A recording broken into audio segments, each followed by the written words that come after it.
दो आंखें, दो कान, दो नासिका, एक मुख, कितने हो गए? बोलो ना, 7 हो गए ना। इन आंखों से भद्र कल्याणकारी देखना, इन कानों से भद्र सुनना, कल्याणकारी शब्द सुनना, इस नासिका से जो गंध है वो सही, जो हमारे स्वास्थ्य के लिए लाभकारी, उसी का ग्रहण करना। दुर्गंध में रहेंगे तो बीमार होंगे, होंगे कि नहीं होंगे? तो उसको सावधानी से, इसलिए यज्ञो श्रेष्ठतमम कर्म, अभी आपने यज्ञ किया, और यज्ञ जो पूरी समष्टि का जो है कल्याण करता है। अग्निर्वै देवानां मुखम अयम यज्ञो भुवनस्य नाभि, तो ये सारे संसार का कल्याण करता है, जड़ देवता चेतन देवता को तृप्त करता है। तो ऐसे ही हम यज्ञ करें और वातावरण को शुद्ध करें। तो और रसना, रसना की वासना, रसना रस में फंसना, रसना रस में फंसना, एक है फंसना और एक है फंसना। हाँ, ये यही सारी चीजें हैं। हम ये 2 इंच की जुबान को कंट्रोल में नहीं कर पाते। 2 चीजें हमारे जीवन में कंट्रोल में आ जाएं, एक रसना और एक वासना। अब जीवन और जगत पर आप विजय प्राप्त कर सकते हैं। तो ये कहां से शुरू होता है? आंखों से शुरू होता है, रूप देख करके, शब्द सुन करके। अब देखो हमारे ऋषियों ने क्या कहा कि भद्रम करणे भी श्रृणुयाम देवा, भद्रम पश्येम अक्षभिर्य जत्रा। सारी गड़बड़ की जड़ यहां शुरू होती है। आंखों ने देखा और मन बेकाबू हो गया।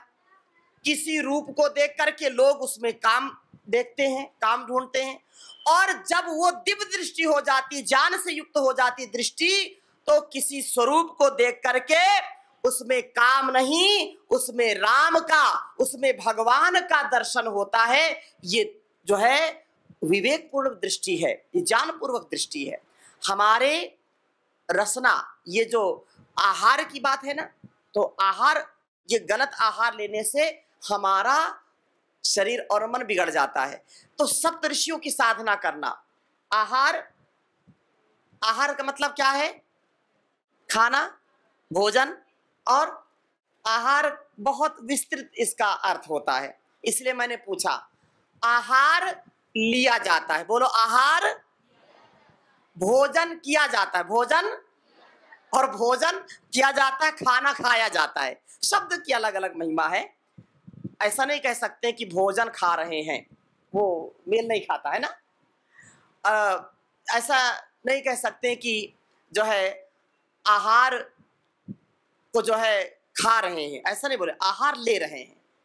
आहरंती, आंग उपसर्ग पूर्वक हृहरणे धातु से आहार शब्द बन जाता है। इसके अलग अलग अर्थ हैं।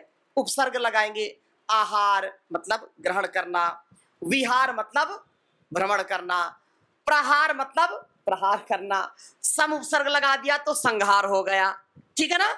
तो अलग अलग। अब ये जो 7 चीजें मैंने बताई हैं, आंखों से रूप का आहार हम लेते हैं, आंखों से रूप का आहार, कानों से शब्द का आहार, नासिका से गंध का आहार, और रसना से रसाहार, रस जो स्वाद लेते हैं, खट्टा मीठा चरपरा जो भी हम खाते हैं, और इस त्वचा से स्पर्श का आहार, सुख लेते हैं कि नहीं थे। तो ये हमारा नियंत्रण में आ जाए तो हमारा जीवन कभी भी दूषित नहीं होगा।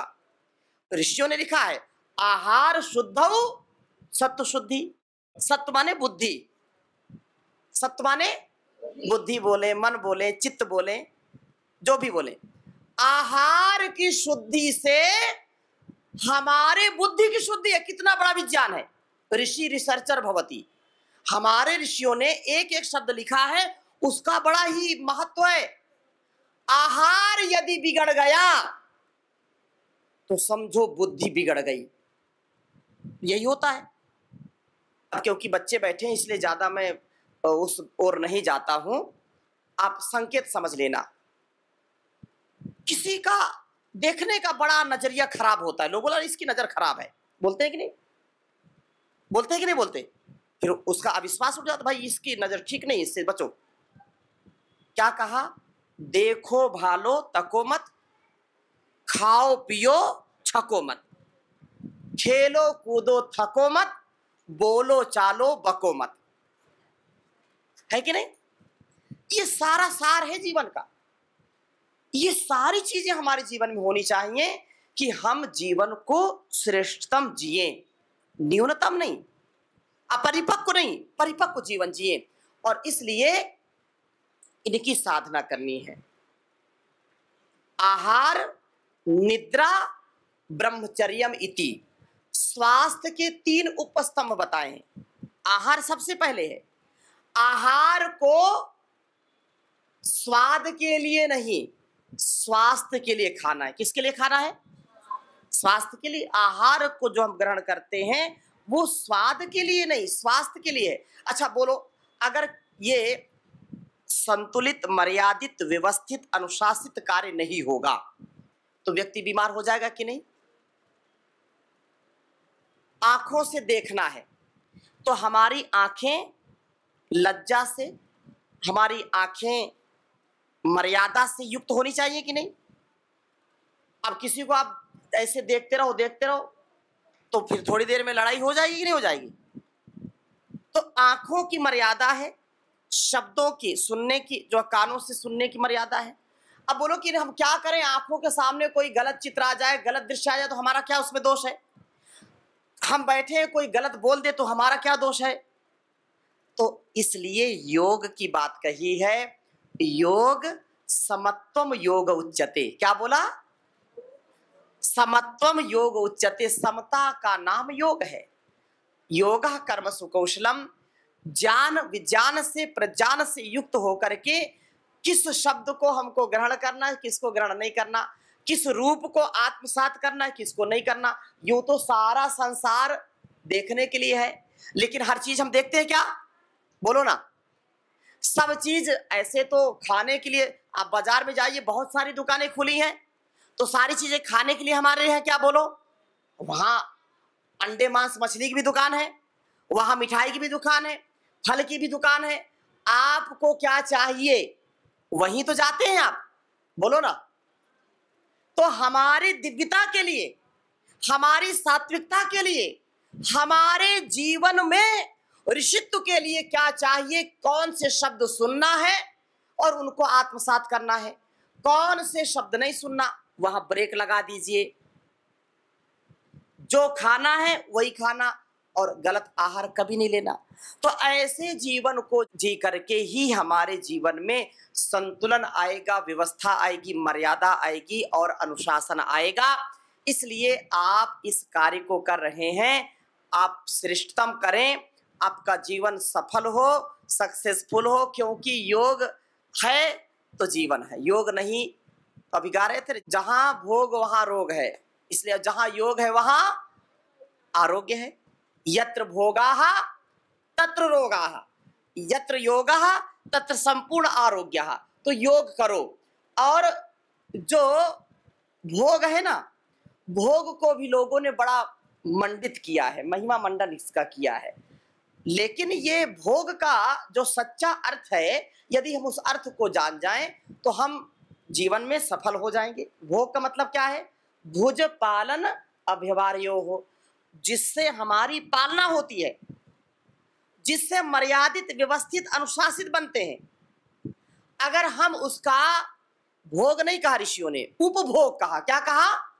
उपभोग। तेन त्यक्तेन भुंजीथा मां गृधा कस्य स्विद्धनम। मतलब त्याग पूर्वक उपभोग करो। सब कुछ भोग नहीं सकते संसार में, ये सब कुछ हमारे लिए नहीं है, हमारे लिए साधन है। अच्छा आप बताइए, अब मैं तो वैसा जीता हूं, लेकिन आपसे मैं प्रश्न पूछ लेता हूं। आप सब जानते हैं, प्लेन की यात्रा किया, 10,000, 20,000, 25,000, 35,000, 50,000 की टिकट मिलती है अलग अलग परिस्थितियों में, है ना? मिलती कि नहीं मिलती? अच्छा, ट्रेन की यात्रा किया, कोई जो है फर्स्ट एसी में, कोई सेकंड में, कोई थर्ड में, कोई जनरल में चला जाता है, कोई स्लीपर में चला जाता है, टिकट लेता है।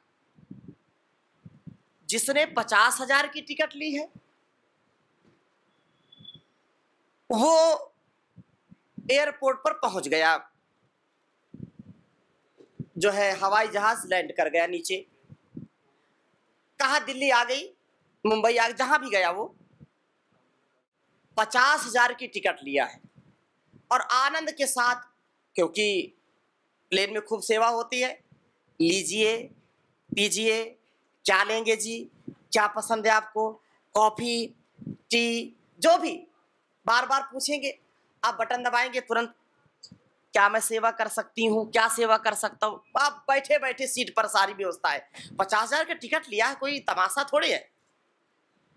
जब वो पहुंच जाए एयरपोर्ट पर और आराम से बैठा है, सब लोग उतरने लगे और वहां के लोग बोले अब उतर जाइए, और वो बोले नहीं, मैंने 50,000 रुपया दिया है, इस फ्लाइट को मैं घर लेकर के जाऊंगा। बोलो, कभी मन में आता है क्या किसी के? ट्रेन का सबसे नंबर 1 का टिकट लिया है और जब स्टेशन पर पहुंच जाए, उसके मन में कभी आया क्या कि अब मैं तो आ गया हूं, ट्रेन को भी साथ में लेकर के चलता हूं, घर ले जाऊंगा, पैसा खर्च किया है, कोई तमाशा है? बताओ, कभी मन में आता है क्या?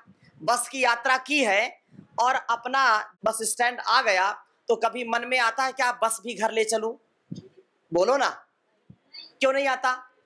क्योंकि हमको ये पता है कि हमने यहां तक का ही टिकट लिया था और टिकट लेकर के बैठने का केवल अधिकार, यात्रा का अधिकार हमको मिला है, इसको हम ले नहीं जा सकते। अब संपूर्ण इसका सार क्या है, याद रखना, इस संसार में हम आकर के इस जीवन यात्रा का हमने टिकट लिया है। क्या लिया है? जीवन यात्रा का हमने टिकट लिया है। टिकट हमने लिया है और जिस दिन यात्रा पूरी हो जाएगी, संसार छोड़ करके जाना पड़ेगा। कोई माई का लाल रोक नहीं सकता, किसी की हिम्मत नहीं कि रोक के वो दिखा दे। बोलिए, फिर क्या करना है? फिर इसलिए बिना चिंता के, बिना किसी ईगो इग्नोरेंस के अपने कर्तव्य का पालन करो। यात्रा में हैं, आप बस में बैठे हैं, आप ट्रेन में बैठे हैं, आप प्लेन में बैठे हैं, तो अपने उलझनों का, काम क्रोध लोभ मोह का, अपने जीवन की समस्याओं का बोझ अपने सिर पर मत रखो।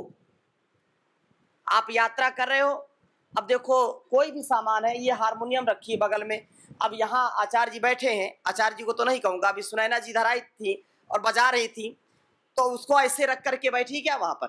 हारमोनियम के ऊपर लेकर बैठे क्या? बोलो, वो ढोलक बजा रहे थे हमारे आदरणीय परम सुख जी, अब वो ढोलक ऊपर लेकर बैठे हैं क्या? अगर यात्रा में जाएं तो भी कहाँ रखेंगे? कहाँ रखेंगे?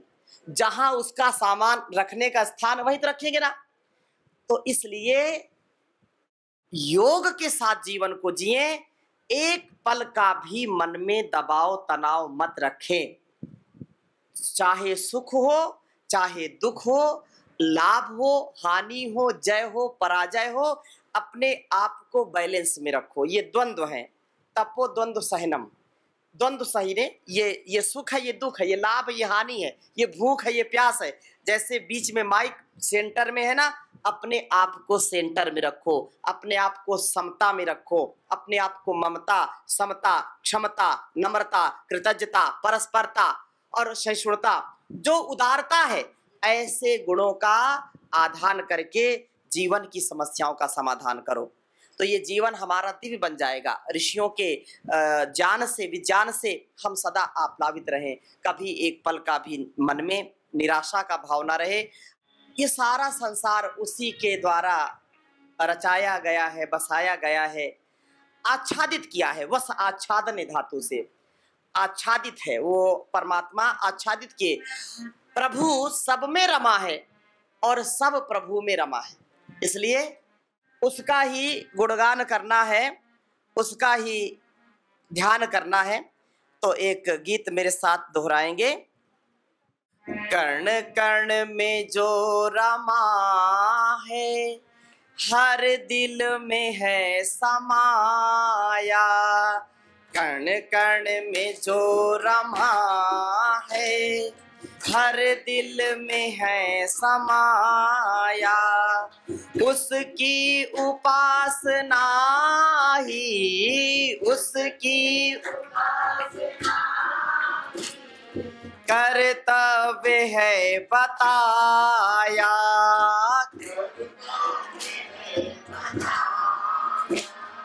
कर्ण कर्ण में जो रमा है, हर दिल में है समाया।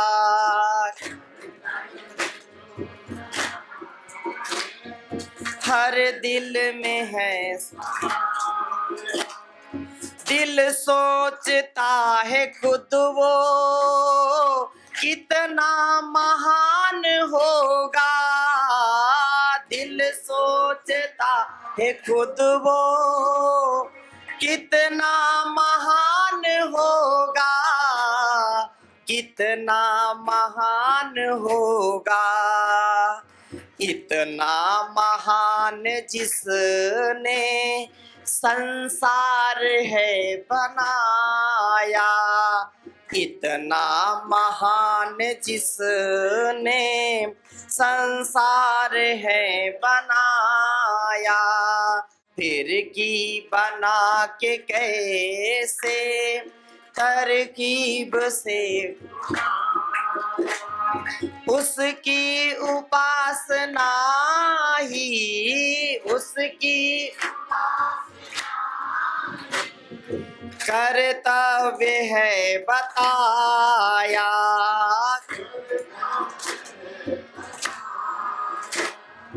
कर्तव्य है बताया।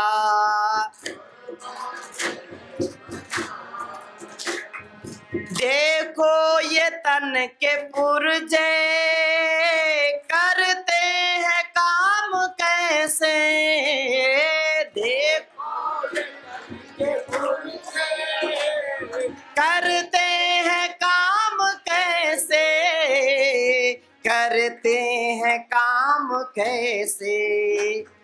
जोड़ों के बीच कोई कब्जा नहीं लगाया, जोड़ों के बीच कोई कब्जा नहीं लगाया। उसकी उपासना ही उसकी कर्तव्य है बताया।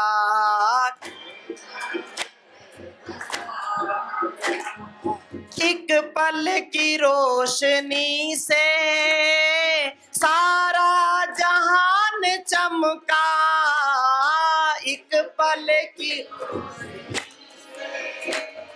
सारा जहान, हाँ सारा जहान चमका। सूरज सा एक दीपक आकाश में जलाया, सूरज सा एक दीपक आकाश में जला। हो उसकी उपासना ही उसकी कर्तव्य है बताया।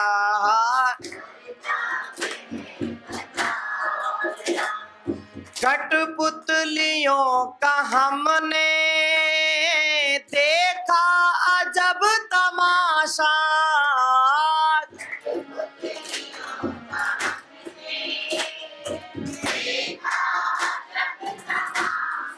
हाँ देखा अजब तमाशा। छुप कर किसी ने कैसे संकेत से नचाया, छुप कर किसी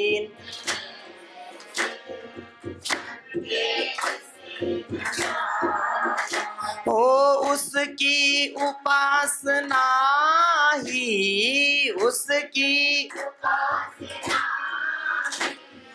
कर्तव्य है बताया।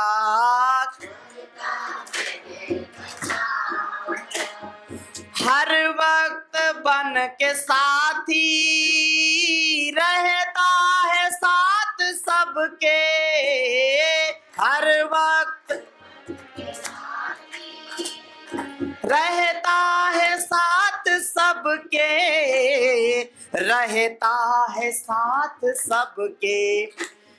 तो अपने जीवन को ऐसे ऋषि मार्ग पर, ध्येय के मार्ग पर, श्रेय के मार्ग पर आगे बढ़ाना और रोज योग करना, योग कराना, यज्ञ करना, यज्ञ कराना, वेद का स्वाध्याय करना और वेदो अखिलो धर्म मूलम, वेद सब सत्य विद्याओं का पुस्तक है।